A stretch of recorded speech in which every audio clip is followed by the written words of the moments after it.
Hello everyone and welcome back to the Llama77 YouTube channel. Today we have a very amazing video for you all.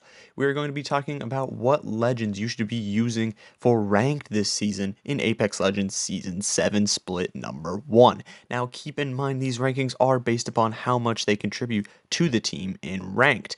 We gave a letter grade from F all the way to S for Superstar or Squidward, whatever you want it to be. So we'll start off here with our F tier legends, the bottom of the pack. We will start out with our list with someone down here at the bottom almost every single season. You hate to see it. Octane. Octane is a very good legend to have fun with or use in pubs, but not really ranked. This legend is very self-centered, and with needing a full team, he doesn't add that much. Horizon's tactical and many other mobility legends beat him very easily. Octane has the stim strafe, which is really the only redeeming quality, but he's not really great for ranked, so most likely you should stay away from him. So now moving on to our D tier legends. Our first of our D tier legends, we start with Mirage, the old bamboozler. One of the better pubs legends will take a spot low on the board. Mirage has one redeeming quality that does not make him an F. The invisible res can be super helpful if the enemy team doesn't immediately kill that teammate, but there are better res options out there like the Gibby fast res and the Lifeline auto res. The decoys only really help in 1v1s and not much on the battlefield, and that's why he receives this letter grade. Keeping with our D legends, we have Loba. The loot goblin in high heels joins the D-rated squad. Loba has a teleportation bracelet, or maybe we should just call it a super vulnerable worse grapple. Instead of being able to directly teleport, Loba has to wait a second to throw her bracelet, which could kill her most of the time when she is trying to escape a sticky situation. Her ultimate could be good for final zone looting, but that is only really one of her redeemable qualities. When there are so many better options out there, how much is loot and a defective grapple worth? The third and final legend that is a D category is Crypto. A surprise to many that he ended up here this low on the list. Crypto, however, is all based around one thing, his drone. Without it, he is really nothing. The only thing to not make him an F is that he can scan beacons, being a recon legend. With two better choices out there in the recon category, why would you pick him? With a lot more open areas in the map, Crypto Revenant meta doesn't really work much anymore.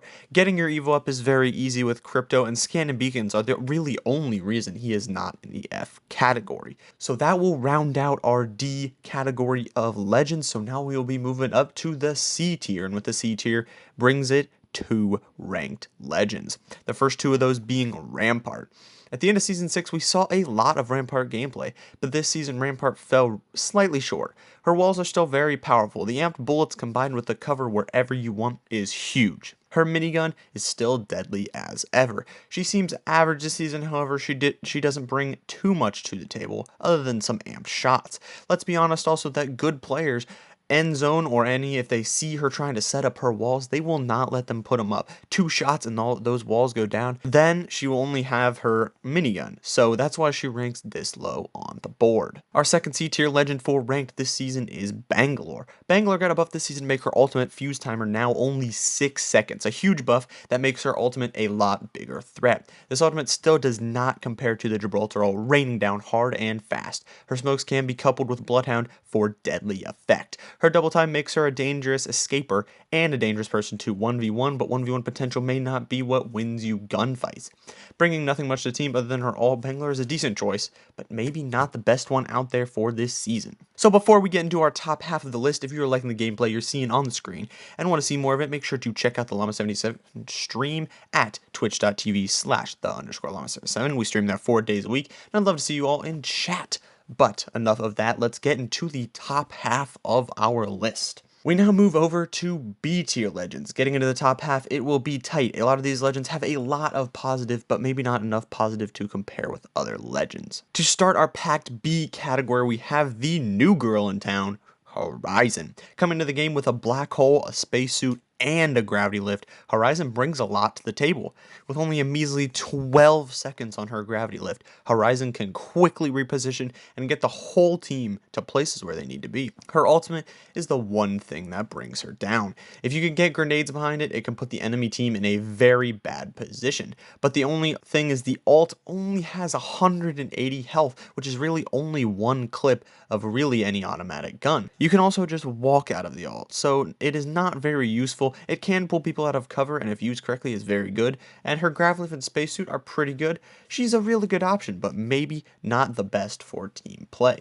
On to our next B-rated legend, we have the Shock Girl. Watson has been the same for a while. Her fences and ult are pretty easily destroyed actually, so she is a little bit more bulky than some of the other characters.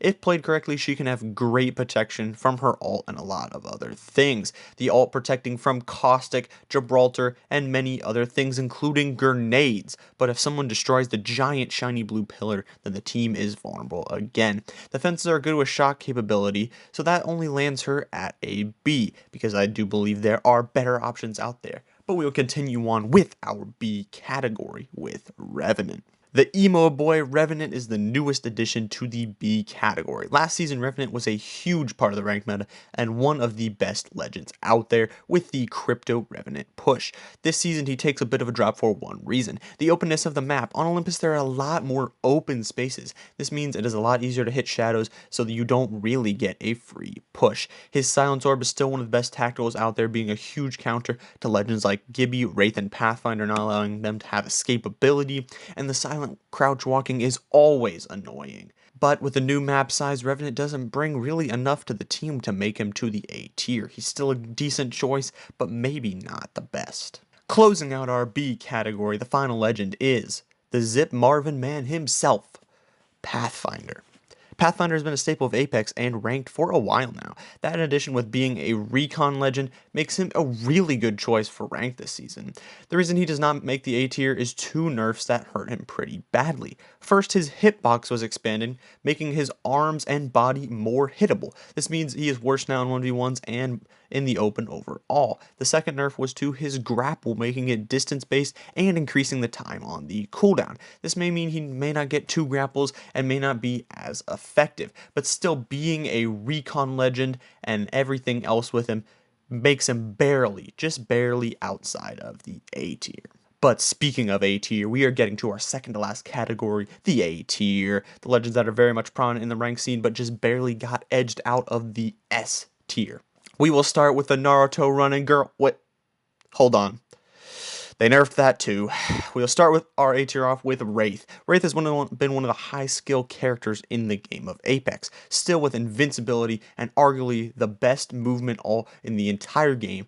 She was top tier for the longest time. This season, she gets edged out more because of more and more nerfs coming her way. She loses her Naruto run and now has an Into the Void timer added last season that makes her more vulnerable when using her Into the Void. This makes her a little bit more vulnerable. She is still very good with one of the smallest hitboxes, one of the best movement ults in the game, but with her recent nerfs, is she the best option? Now it's time to be toxic. Caustic hits the A tier this season with a buff and a nerf coming together. Higher damage on his gas so the ticks do a lot more damage and can kill people a lot quicker.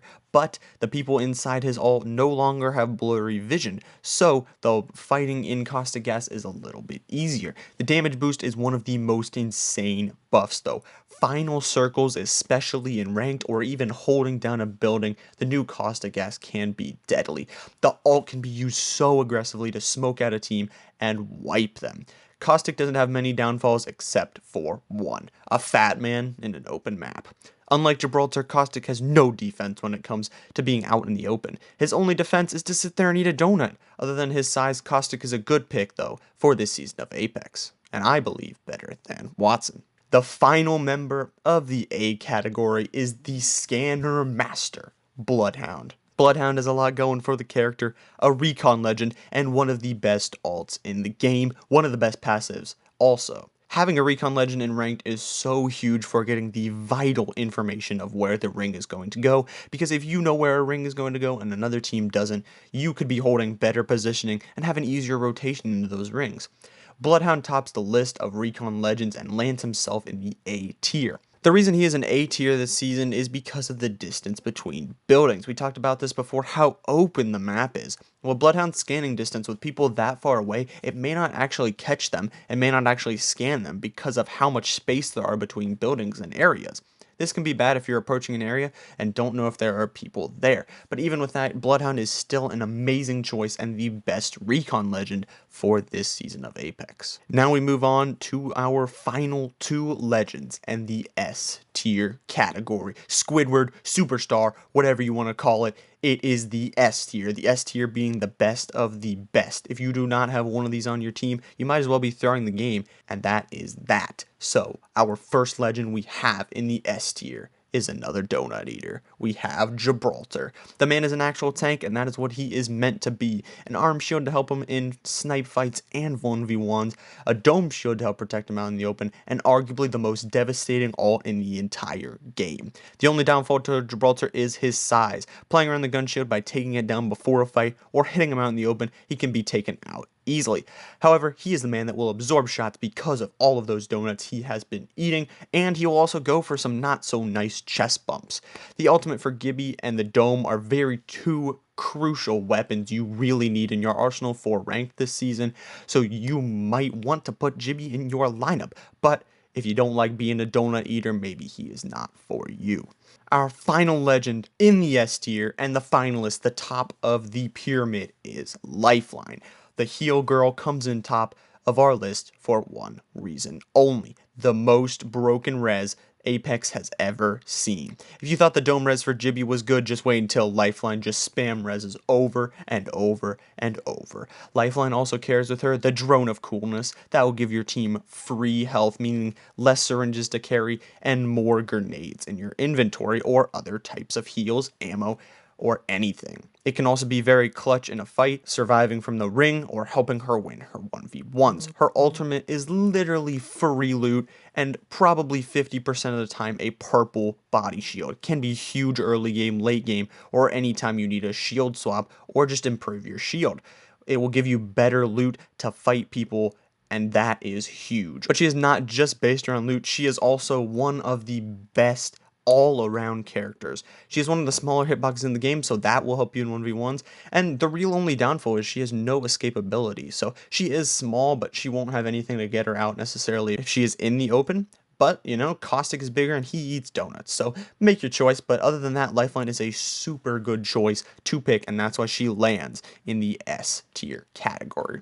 So there is my list, everyone, from F to S. I hope you guys really did enjoy this video. Make sure to hit that sub button and smash that notification bell to get notifications for when I post videos. If you'd like to support the channel, the best way is to get some sweet merch. Just open up the link in the description and order yourself some sweet drip. I also stream 4 days a week over on twitch.tv/the_llama77, so make sure to go throw a follow over there if you want to see more gameplay like you saw in this video. If you guys like this video, make sure to smash that like button. Also, tell me in the comments what you guys agree with, disagree with, and maybe what you would change on the list. So I appreciate you guys watching this one so much. You guys are the best army ever. But as always, never give up, never give in. My name is Llama77. I will see you on the next one. Llama out.